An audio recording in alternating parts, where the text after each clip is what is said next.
దయచేసి నిశ్శబ్దంగా ఉండాలి.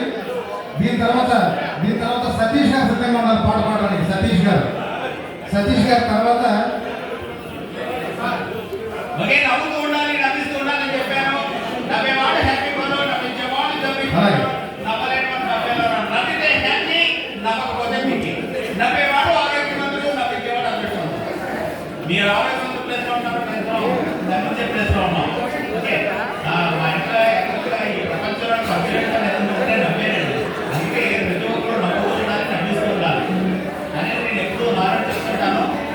ఓకే, మా ఇంట్లో దగ్గర ఒక సంఘటన చెప్తాను. ఒకసారి వరలక్ష్మీరావు మా ఇంట్లో పని మనిషి ఏదో తప్పు చేసింది. తప్పు చేయగానే మావిడ తిట్టింది పని మనిషి.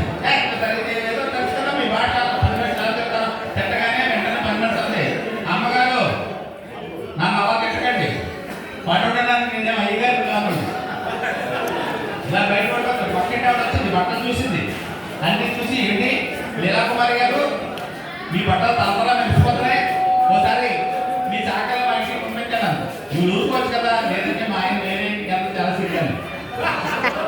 చాలా గొడవలు ఉంటాయి. ఓకే, భార్య భర్తలు మాట్లాడుకుంటే ఎంత హాస్యం ఉంటుందో తీసుకుని చూద్దాం. Daily paper. సీత కాఫీ పడ తెస్తున్నానండి. ఇదిగో కాఫీ. ఏమండి, కాఫీ తాగడమైనా ఇంకేమన్నా ఉందా? ఎటువంటి సుబ్బారావు గారు చూడండి, వాళ్ళ పిల్లలు పువ్వుల్లో పెట్టి చూసుకుంటారు. పువ్వుల వ్యాపారం కూడా పువ్వుల్లో పెట్టి చూసుకుంటున్నాడు. అది కాలం వ్యాపారం ఏం చేయమంట. అయినా కానీ అసలు భార్య అంటే మీ ఉద్దేశం ఏంటి? భార్య అంటే ప్రతి సంవత్సరం ఇచ్చే కొత్త డైరీలో ఉండాలి. ఎందుకండి? ఈ ఏడాది కోసం మర్చిపోవచ్చురా. మీరు ఓకే, నీ దృష్టిలో భర్త ఉండాలనుకుంటున్నాం. నా దృష్టిలోనా డైలీ న్యూస్ పేపర్లో ఉండాలనుకుంటున్నా. డైలీ న్యూస్ పేపర్ లాగా. అందుకే డైలీ మార్చేస్తాను కదండి. Okay, thank you. కొత్త గ్యాప్ తర్వాత ఇంకొక ఆర్టిస్ట్ మల్లికా గారు వస్తారు. అప్పుడు మీకు కొంచెం కొత్త నిడిది గల అంటే ఈ ఆర్టిస్ట్.